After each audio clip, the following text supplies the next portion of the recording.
혹시 어떤 약속을 찰떡같이 믿고 있다가 낭패를 당하신 적이 있습니까? 아마 누군가를 믿고 있다가 누군가 해줄 걸 기대하고 있다가 정말 이 곤란한 상황에 빠진 적이 한두 번은 있을 것입니다. 저도 예전에 여러 번 그런 일이 있었습니다. 그래서 지금은 잘 당하지는 않은 것 같습니다.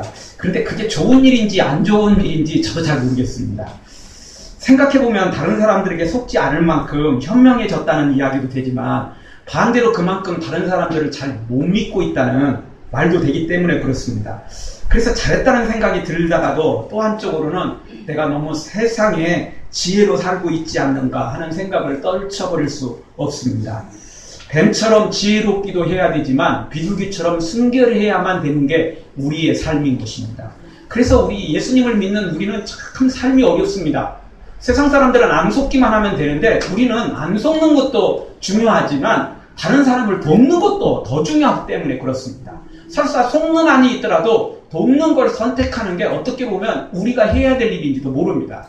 사탄이 우리에게 주는 아주 함정 속의 하나는 너 저번에 속았잖아. 너 저번에 그렇게 도와주다가 너 손해받았잖아. 요거도 먹었잖아. 괜히 나서가지고 도와주려다가 칭찬받기는커녕 일만 만들어냈잖아. 자, 이렇게 사탄은 우리에게 유혹한다는 것입니다. 그래서 우리는 두 번째부터는 나 저번에 그렇게 됐으니까 이번부터는 안 할래. 그렇게 된다는 것입니다. 그래서 진짜 도움이 필요한 사람에게도 우리는 혹시 저 사람이 날 속이는 건 아닌지 의심하게 되다가 정작 도움을 못 주는 그런 상황이 벌어질 수 있다는 것입니다. 그래서 우리의 삶은 참 어렵습니다. 세상 사람들은 그냥 한 단면만 보고 살아가면 되는데 우리는 그렇지 않다는 데 문제가 있습니다. 다시 한번 우리가 뱀처럼 지혜로워야 되지만 비둘기처럼 순결하고 설사 속는 한이 있더라도 도울 사람들은 꼭 돕고 주의 일은 우리가 선한 일은 반드시 감당하는 우리가 되어지길 주의 이름으로 축원합니다. 여러분은 약속을 얼마나 소중히 여기십니까? 그리고 그 약속을 얼마나 잘 지키십니까? 아니면 반대로 약속을 쉽게 어기고 또 바꿔버리고 또는 그 약속을 변경시키지는 않습니까? 참 우리가 이 약속을 지킨다는 거 쉬운 것이 아닙니다. 물론 우리가 선약이 있을 때 아무리 선약을 해놨어도 약속은 바꿀 수 있는 겁니다. 그렇죠? 그러나 상대방에게 피해를 주는 약속은 안 된다는 겁니다. 약속을 바꿀 수는 있겠지만 상대방에게 피해를 주면은 그건 곤란해지는 것입니다. 설사 내가 좀 손해를 보더라도 약속을 지킬 때는 지켜줘야만 되는 것입니다. 그냥 약속을 바꾸어도 아무 문제 없다. 그러면 상관없습니다. 그런데 상대방이 나만 믿고 있는데 내가 갑자기 약속을 바꿔버리면 어찌 되겠습니까? 그럴 때는 약간의 손해를 감수하고라도 약속을 지켜주는 것이 우리에게 좋은 것입니다. 그것이 예수님을 믿는 사람들의 삶이라고 볼 수 있습니다. 저는 개인적으로 미리 이렇게 선약을 해놓으면 가능한 한 지키려는 쪽입니다. 그래서 정말 중요하고도 급한 일이 벌어져도 이 선약을 해놨다는 이유 하나로 잘 바꾸지 않으려는 성향이 저한테 조금 있습니다. 강박관념까지는 아닙니다. 그래도 미리 선약해놓은 거니까 미리 한 거니까 그게 우선권이 있다라고 생각을 하는 경향이 있습니다. 그러는 바람에 진짜 중요한 일을 놓쳐버릴 때도 있습니다. 왜냐하면 저는 그게 중요한 약속이라고 생각을 했지만 상대방은 별거 아닐 때도 있거든요. 그래서 저는 그 일 때문에 다른 약속을 선약이 있다라고 말하고 그거를 다음으로 연기시켜놨는데 상대방은 막상 그 일이 딱 다가오자 그것도 아주 미리도 아니고 그 출발하는 그 순간 또는 도저히 준비하는 그 순간 도저히 바꿀 수 없는 그 상황에서 약속을 취소해버리는 때가 종종 있습니다. 그래서 저는 이러지도 못하고 저러지도 못하고 그럴 때가 있습니다. 조금 유연성이 있어야 되는데 혹시 또 상대방이 또 그게 꼭 필요한 건 아닐까 그런 마음 때문에 저를 잘 못 바꾸는 것 같습니다. 근데 그게 반드시 좋은 것만은 아닙니다. 약속이라는 것은 반드시 지켜야만 되지만 급한 일이 아니면 다음으로 연기할 수도 있죠. 상대방의 의향을 물어올 수도 있잖아요. 그래서 상대방이 도저히 안 되겠다. 야, 이번밖에 안 된다. 그러면 해줘야 되는 거고 다음으로 미룰 수 있다면 미룰 수 있는 거 아니겠어요? 어쨌든 약속은 반드시 지켜야만 되는 겁니다. 그래야만 우리가 하나님을 믿는 사람으로서, 예수님을 따라가는 사람으로서 부족하지 않는 모습을 우리가 보여주는 것입니다. 특별히 약속이란 하나의 신용이기 때문에 지켜야 됩니다. 이것은 하나님과의 신용이고 또 다른 사람과의 신용이며 무엇보다도 나 자신과의 신용입니다. 여러분, 한 번이 어렵지 한 번만 하고 나면 두 번부터는 쉬워지는 겁니다.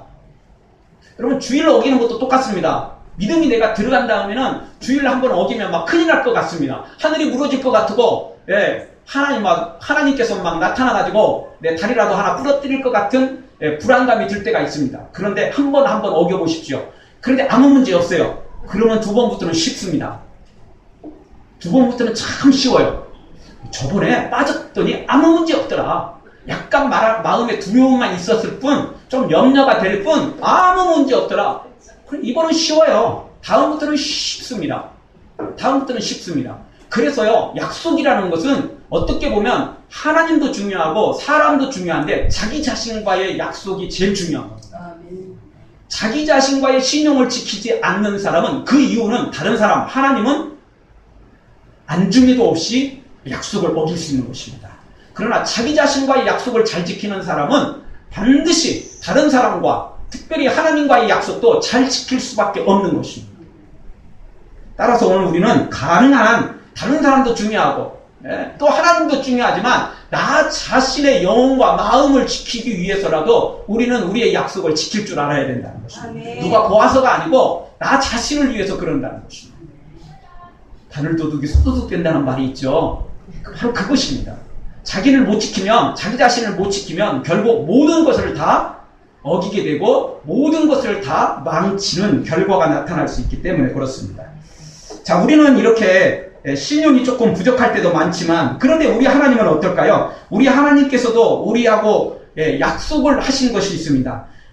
구약성경 창세기 3장 5절에 보면 우리 하나님께서 메시아를 보내어 우리를 구원해 주시겠다고 약속하셨습니다. 사탄의 머리를 상하게 하고 그 다음에 우리를 구원해 주시겠다는 놀라운 약속을 해 주셨습니다. 그런데 우리 사람들은 어떻죠? 그 약속을 제대로 기억하지도 못했고 도리어 죄를 행하며 악을 행했던 더러운 생활을 멈추지 않았습니다. 그럼에도 불구하고 우리 하나님은 약속 시간이 되자 예수님을 이 땅에 보내시어 십자가를 지시고 그 약속을 지켜주셨습니다. 그런데 우리는 어떻게 하죠? 그 오신 예수님을 영접하기는커녕 십자가에 못 박혀 죽이고 맙니다. 물론 예수님은 그 죽음을 통해서, 십자가를 통해서 우리의 구원을 완벽하게 다 이루신 건 사실이지만 그렇다고 예수님을 그 죽인 죄가 없어지지는 않는 거죠. 우리 하나님은 이렇게 손해보고 또 이렇게 억울한 일을 당함에도 불구하고 약속을 한 번도 어기신 적이 없다는 것입니다. 그리고 예수님을 보내주신 것에서 끝난 게 아니고 그 뒤에도 또 약속을 해주셨습니다. 어떤 약속입니까? 바로 우리에게 성령님을 보내주시겠다고 약속해 주셨습니다. 그리고 또 한 가지 또 약속해 주셨죠. 재림하겠다. 반드시 내가 마지막 날에 다시 오겠다. 그래서 너희를 반드시 구원해 내겠다. 완전히 심판해 주겠다. 너희의 억울함을 해결해 주겠다. 반드시 우리에게 약속해 주셨고 그 약속은 이루어질 수밖에 없습니다. 왜 그렇죠? 지금까지 수많은 약속들을 좋은 상황에서 하나님이 지켜주신 게 아니고 최악의 상황에서, 나쁜 상황에서 우리는 그 약속을 어겼기 때문에 약속이 상대방이 어기면 나도 어겨도 되잖아요. 그렇죠? 상대방이 어겼는데 나는 하루든 이틀이든 일주일이든 1년이든 그 자리에, 약속 자리에 지키고 있어야 됩니까? 아니잖아요. 상대방이 안 나왔으면 나도 일어나도 아무 상관없는 거예요. 그렇죠? 근데 우리 하나님은 그 약속의 자리를 끝까지 지키고 계시더라는 것입니다. 아담과 하와가 선악과를 따먹음으로 약속을 어겼음에도 불구하고 그 뒤에 예수님이 오셔서 예수님을 죽이는 그 일에 앞장서서 그 약속을 어겼지만 또 성령님을 보내주시겠다 약속해 주셨어도 소수의 사람만 성령을 기다리고 나머지 사람들은 성령의 감동이 와도 소멸시켜버리고 거절해버렸지만 그래도 우리 하나님은 끝까지 그 약속을 지키고 계신다는 것입니다. 당연히 마지막 날 재림도 지금까지 지키신 우리 하나님의 그 신용을 본다면 그 신용이 100%니까 당연히 지킬 수밖에 없다는 게, 이루어질 수밖에 없다는 게 확실한 것입니다. 다시 한번, 우리 하나님은 신실하신 분입니다. 약속을 절대 변개치 않습니다. 약속을 절대 어기지 않습니다. 우리 하나님은 약속을 지키시면 반드시 손해를 봐도 생명을 내어놓고라도 예수님이 십자가를 지시면서까지라도 약속을 지키시는 분이 우리 하나님임을 분명히 기억하고, 혹시 사람들한테 많이 속았어도, 내가 사람들한테 조금 많이 속였어도, 돼지 눈에는 돼지밖에 안 보인다고, 다른 사람들이 그렇게 하니까, 내가 그렇게 하니까 우리 하나님도 그렇게 할 거라는 착각에서 벗어나고, 나는 약해도 사람들은 속여도 약속을 어겨도 우리 하나님은 100% 약속을 지키시는 신실하신 하나님을 믿고 우리가 나아가기를 주의 이름으로 축원합니다. 신실하신 하나님, 신실하신 주, 나의 주 하나님은 신실하신 주님. 사랑하는 성도 여러분, 우리 하나님은 절대 약속을 변개치 않으시는 신실하신 하나님임을 굳게 믿고, 그 하나님을 믿고 따라가서 그 하나님의 약속을 받을 뿐만 아니라 더 큰 약속까지 받아들이는 여러분들 되어지길 주의 이름으로 축원합니다. 오늘 성경을 통해서 우리가 하나님의 약속을 다시 한번 살펴보겠습니다. 오늘 하나님께서 약속하신 것은 바로 성령님을 우리에게 보내주시겠다 약속하셨습니다. 메시아를 보내주겠다 약속하셨고 그 약속을 이루셨습니다.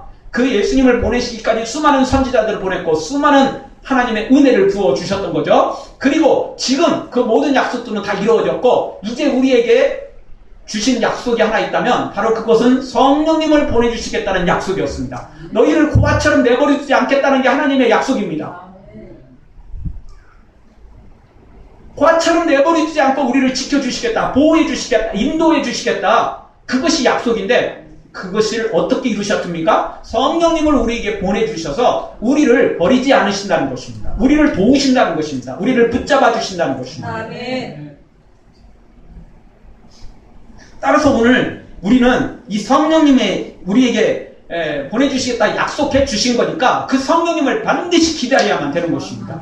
왜냐하면 그 성령님이 없이는 우리가 영원한 천국을 갈 수 없기 때문에 그렇습니다. 그 성령님이 없이는 우리가 바른 인생을 살 수 없기 때문에 그렇습니다. 그래서 다 놓쳐도 성령님은 반드시 우리가 받아야 되며 그 성령님의 충만함을 시험해야만 되는 것입니다. 아멘.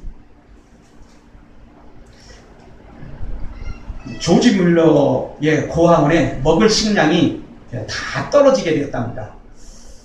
그래서 조지 뮬러는 식탁에 둘러앉아서 고아들과 함께 하나님께 기도를 시작했습니다. 그런데 그 기도가 끝나자마자 런던의 유명한 제과점에서 전화가 왔습니다. 어젯밤에 빵을 굽다가 실수로 조금 탔는데 그 탄 부분만 조금 제거하면 먹기는 전혀 지장이 없으니까 지금 당장 보내주겠다는 것이었습니다.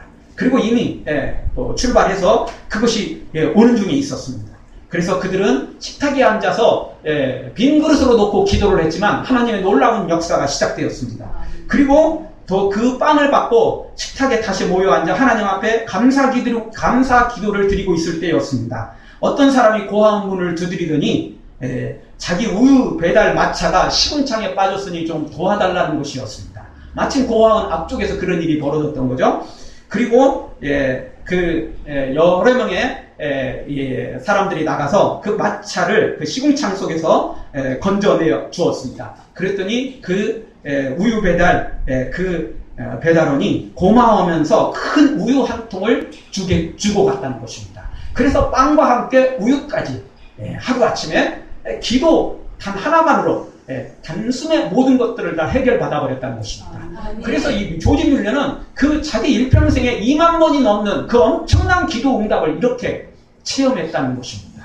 믿고 기도하는 사람들, 믿고 간구하는 사람들 반드시 응답받게 되어 있습니다. 그러나 그 어떤 것보다 중요한 약속은 성령님이십니다. 우리 주님은 분명히 우리에게 가르쳐 주셨습니다. 악한 부모도 자식에게 좋은 걸 줄 아는거든. 하물며 하늘에 계신 너희 아버지께서 너희에게 좋은 걸 주시지 않겠느냐. 그런데 그 좋은 것이 무엇입니까? 뒤에 바로 나오는 말씀, 너희에게 성령을 부어주시겠다는 것이었습니다. 좋은 것들이 많지만 가장 좋은 건 바로 성령님이시라는 것입니다. 김수성찬이 차려져 있습니다. 그런데 숟가락과 젓가락이 없다면 어떻게 되죠? 아주 난감하죠. 아무도 없이 나 혼자만 있다면 뭐 맨손으로 먹어도 상관없겠지만 이게 지금 소풍 가서 그리고 지금 모든 사람들이 공원에 또는 좋은 곳에 다 펼쳐놓고 먹는데 마침 젓가락을 딱 빼고 온 거예요. 그러면 우리 상황이 어떻게 되죠? 아주 난처해지는 거 아니겠어요? 이럴 수도 없고 저럴 수도 없고 누군가 젓가락을 빌려주면 좋겠지만 맨손으로 먹기는 뭐 하거든요. 아무리 진수성찬이 차려져 있다 할지라도 젓가락이 없으면 곤란해지는 것입니다. 그렇지 않습니까? 우리 인생의 모든 것이 다 풍족한 것 같아도 진수성찬이 차려져 있어도 성령님이 안 계시면 곤란해집니다. 그 말짱 헛것이 될 수 있어요. 부자로 살고 성공하고 출세하고 행복한 것 같아도 성령님이 없으면 우리는 영원한 천국을 놓쳐버리는 가장 불쌍한 사람이 되고 마는 것입니다. 가장 어리석은 사람이 되고 마는 것입니다. 따라서 우리는 모든 걸 다 놓쳐도 모든 걸 다 투자해서라도 성령님을 받아야 됩니다. 성령님으로 충만해야만 된다는 것입니다. 성령님을 부어주시겠다는 이 약속은 예수님이 처음 하신 게 아닙니다.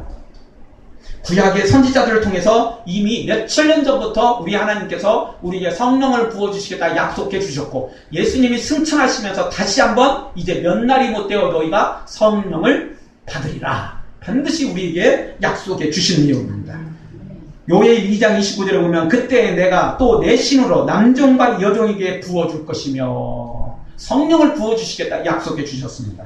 또 에스겔 37장 14절에도 내가 또 내 신을 너희 속에 두어 너희로 살게 하고 내가 또 너희 고토에 거하게 하리니 나 여호와가 이 일을 말하고 이룬 줄을 너희가 알리라 나 여호와의 말이니라. 아멘.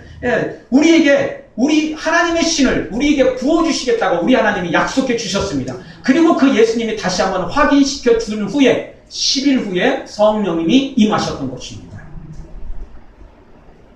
오늘 4절을 한번 읽어보겠습니다. 1장 4절 우리 한 목소리로 같이 읽겠습니다. 사도와 같이 모이사 저희에게 분부하여 가르사대 예루살렘을 떠나지 말고 내게 들은 바 아버지의 약속하신 것을 기다리라. 아멘. 분명히 우리에게 약속해 주셨습니다.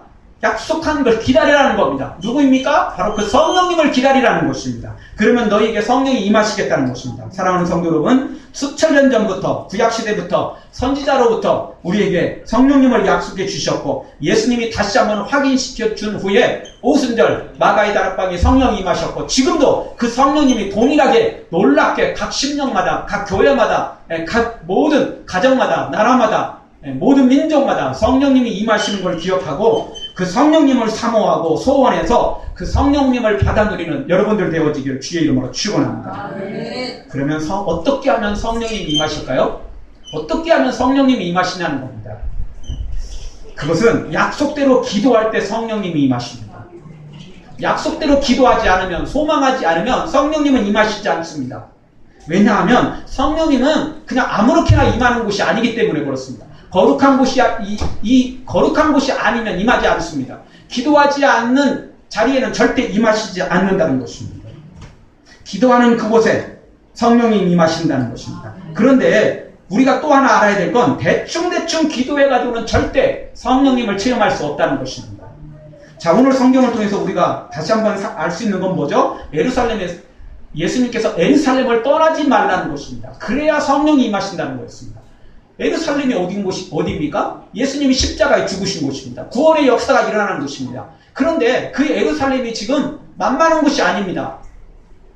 휴양지가 아니에요. 노는 장소가 아닙니다. 느긋하게 있을 장소가 아니에요. 당시 예루살렘은 비상계엄령이 선포된 것과 다름없는 상황이었습니다. 물론 공식적으로는 비상계엄령이 선포되지 않았습니다. 안 그래도 지금 예수님의 부활 사건 때문에 예수님의 시체가 없어졌고 무덤이 열렸고 그걸 목격한 사람들이 사도들과 또 수많은 사람들이 목격했기 때문에 안 그래도 지금 예루살렘이 온통 혼동의 도가지로 빠져 있었습니다.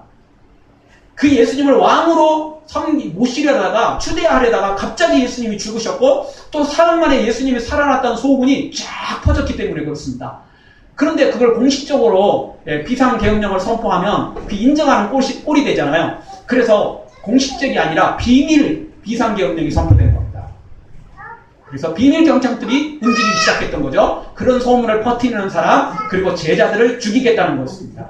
잡아서 가두겠다는 것이었습니다. 예수님도 십자가에 죽였는데 그 제자들 그 제자들은 뭐 죽이는 거 너무 쉽지 않겠습니까? 그래서 그 제자들을 죽이기로 결정을 내렸습니다. 그런데 예수님은 그곳을 떠나지 말라는 것이었습니다. 기왕이면 불안하면 우리 아무것도 못하잖아요. 막 떨리면 막 손까지 떨리고 마음도 떨리면 아무것도 생각나는 것도 없고 집중도 못하잖아요. 그 다른 곳에 가서 기도하면 얼마나 좋겠어요? 그런데 예루살렘을 떠나지 말라는 거예요. 우리 예수님 하시도 너무하는 것 같으죠? 그런데 그게 아닙니다. 생명 내어놓고 기도할 때 성령님이 임하신다는 것입니다. 나를 다 비우고 내 생명까지도 우리 예수님께 맡겨버리고 기도할 때 그럴 때 성령님이 임하신다는 것입니다. 여기 컵이 있습니다. 여기 물을 담아놓든 또는 과자를 담아놓든 어떤 음식을 담아놓든 여러분 여기에 꽉 차 있으면 담을 수 있습니까? 담을 수 없습니다. 여기에 뭔가를 담으려면 일단 이걸 비워야 됩니다. 비워야 뭘 담을 수 있는 거 아니겠어요? 비워야 됩니다. 우리의 영혼이 죄로 가득 차 있습니다. 우리의 정욕으로 가득 차 있습니다. 우리의 욕심으로 가득 차 있다는 것입니다. 그걸 비워야 돼요. 다 비워야 됩니다. 우리의 생명까지 비울 수 있는 사람은 다 나머지 것도 다 비울 수 있는 사람이에요. 내 생명을 내오는데 뭐가 아깝겠어요? 내 생명을 내어놓는데 뭐가 아깝겠습니까? 그래서 제자들에게 생명까지 내어놓고 오직 하나님만 믿으라는 것입니다. 오직 하나님만 믿으라는 것입니다. 그렇게 기도할 때 성령님이 임하신다는 것입니다. 우리의 영혼이 비워지게 되고 우리의 영혼이 깨끗해지게 될 때에 성령님이 임하신다는 것입니다. 그래서 대충 기도해서는 안 돼요. 생명을 내어놓고 기도해야 된다는 것입니다. 생명을 내어놓고 소망해야 된다는 것입니다. 1장 14절 한번 읽겠습니다. 1장 14절 다 같이 읽습니다. 여자들과 예수의 모친 마리아와 예수의 아우들로 더불어 마음을 같이하여 전혀 기도에 힘쓰니라. 아멘. 더불어 마음을 같이하여 전혀 기도에 힘썼다. 기도에 집중했다는 것입니다. 아무것도 하지 않고 기도에만 힘썼다라는 것입니다. 한 자리에 모여서 모두가 마음을 같이해서 힘써서 기도했다라는 것입니다. 2장 1절도 보십시오. 오순절날이 이미 이르매 저희가 다 같이 한 곳에 모였더니 여러 곳에 흩어져 모였어요? 각자 헤어졌습니까? 한 곳에 모였습니다. 한 곳에. 그럴 때 성령님이 임하셨던 것입니다.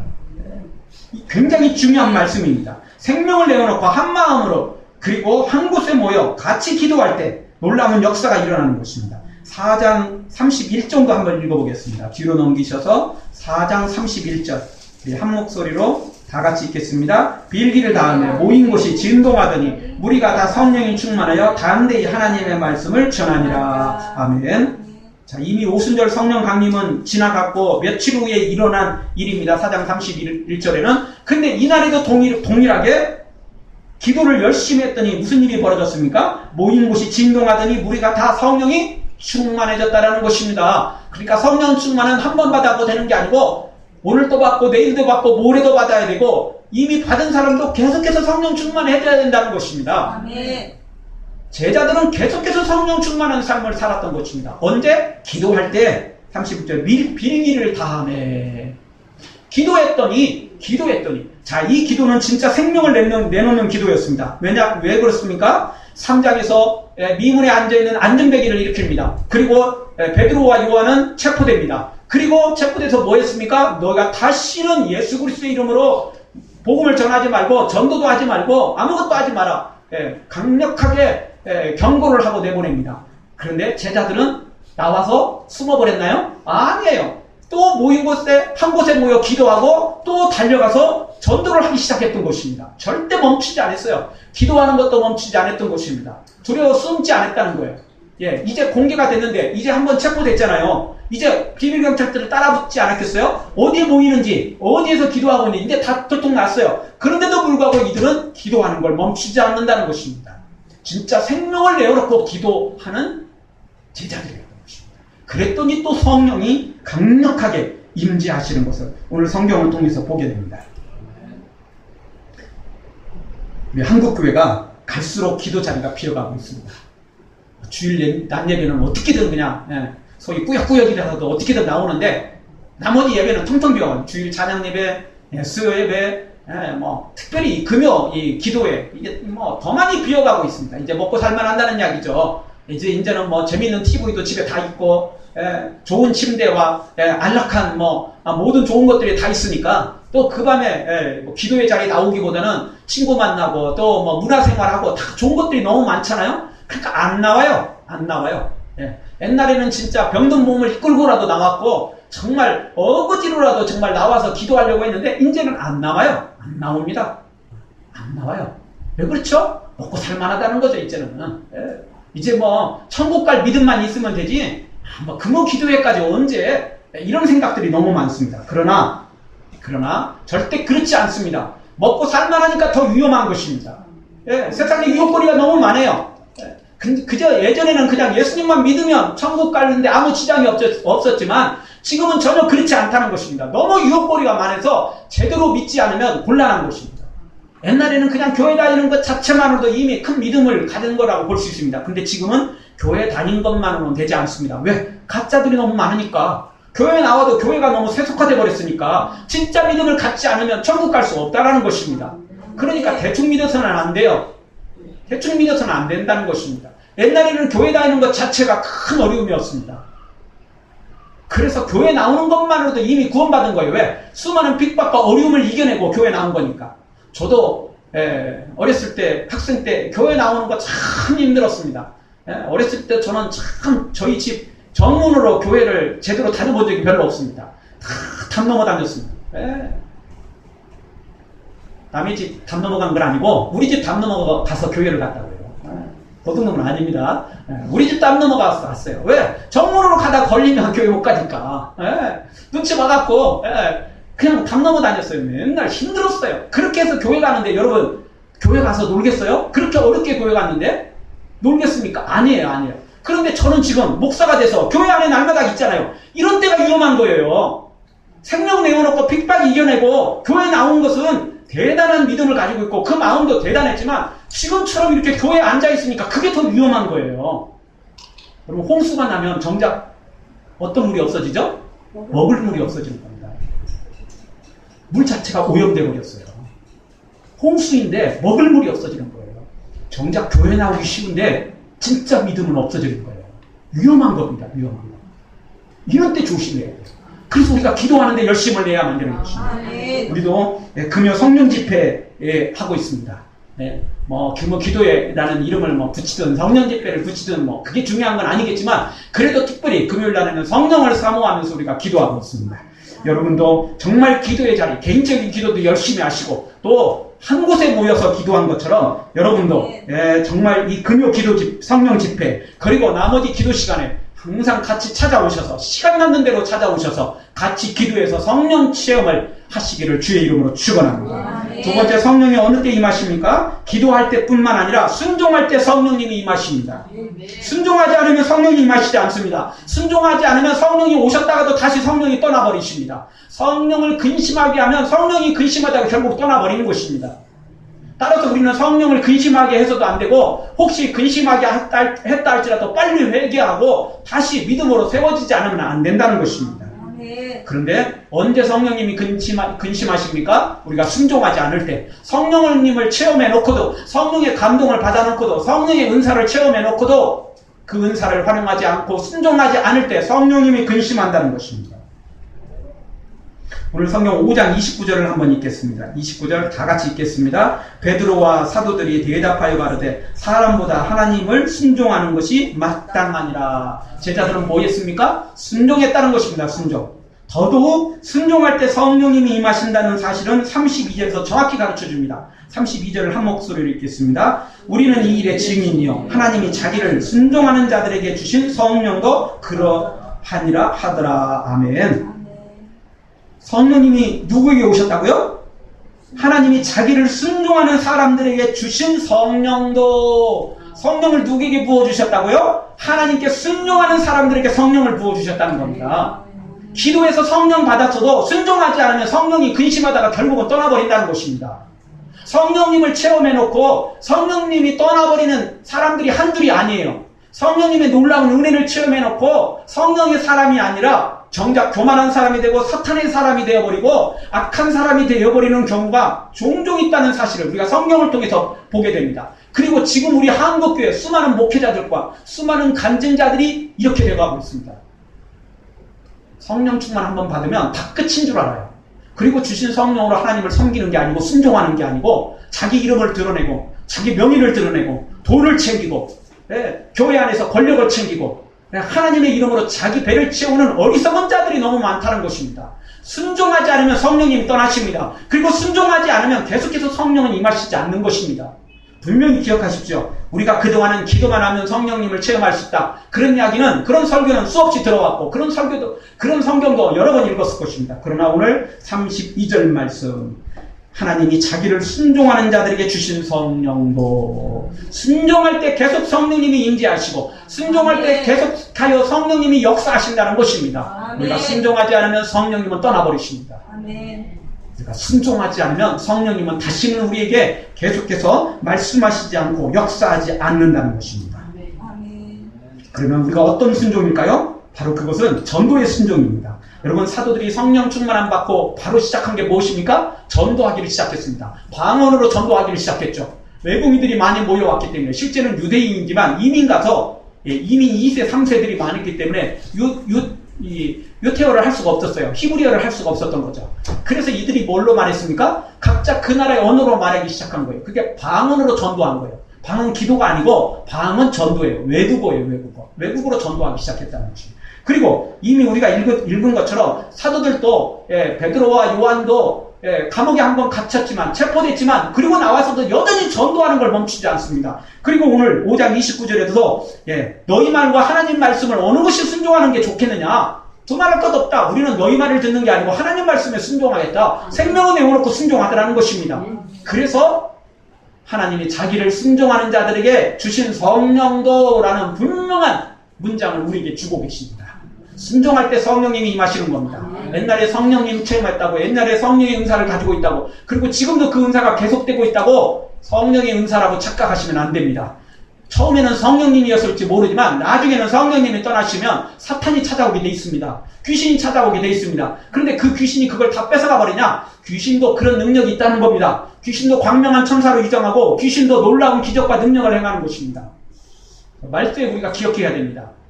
말세가 될수록 우리 주님의 은혜도 능력도 더 커져 가겠지만 사탄도 광명한 천사로 동일한 능력과 기적을 행한다는 것입니다. 그래서 기적만 찾아가면 안 돼요. 기적만 따라가면 큰일 납니다.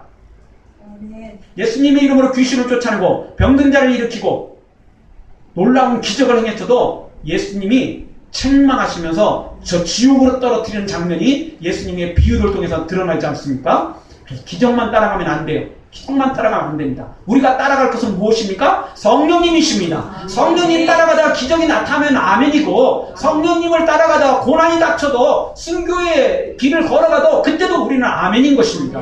무조건 성령님 따라가는 것입니다. 기적이 아니에요. 기적이 절대 아닙니다.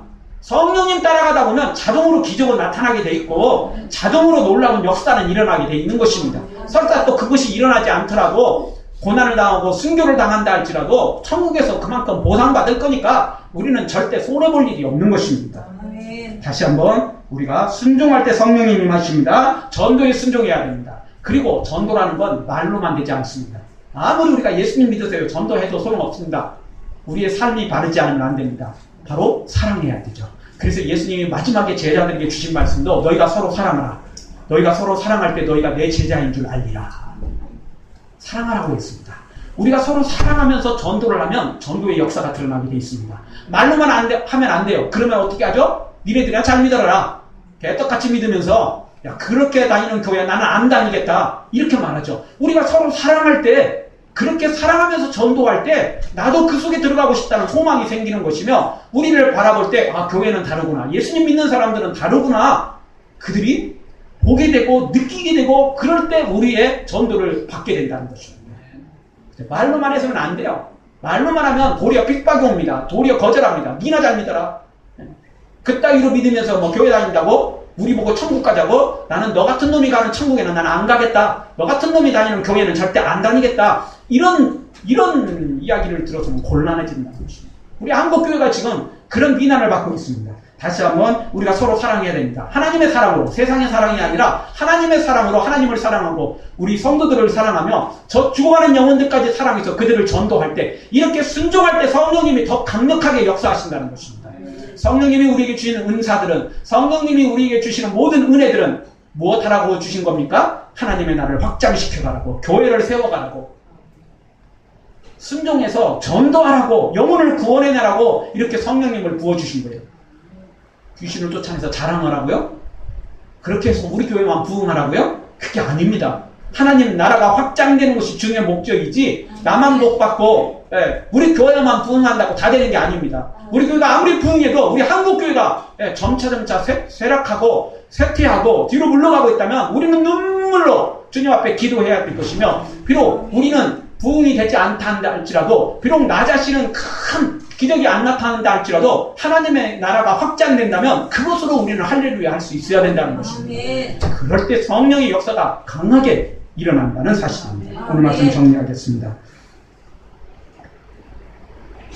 우리에게 약속하신 하나님, 예수님을 보내주셨고, 그리고 성령님을 보내주시고 약속하셨고, 제자들이 그 성령을 받았고 2000년 동안 믿음의 선진들이 다 그 성령님을 체험했습니다. 그리고 지금 바로 우리 차례입니다. 우리도 예전에 다 성령님을 체험했을 것입니다. 예수님을 믿은 사람이라면 다 성령 체험했습니다. 그러나 한 번 체험했다고 되는 게 아닙니다. 계속해서 성령에 충만해야 되며, 그리고 성령에 충만한 데까지 나아가려면 옛날에 한 번 그냥 예수님을 믿는데 성령 받은 것으로 충분하지 않습니다. 계속해서 성령에 충만해야 된답니다. 그러려면 기도밖에 없는 것입니다. 그러려면 순종밖에 없는 것입니다. 특별히 순종에 우리가 눈을 기울여야 됩니다. 우리의 눈에 정말 그 순종에 집중해야 되는 것입니다. 순종하지 않으면 성령이 임하시다가도 결국 근심하고 떠나버린다는 것입니다. 우리가 기도하고 성령 받고 순종해서 더 큰 성령의 기적을 체험하기는, 성령의 임재하심을 날마다 경험하며 살아가기를 주의 이름으로 축원합니다.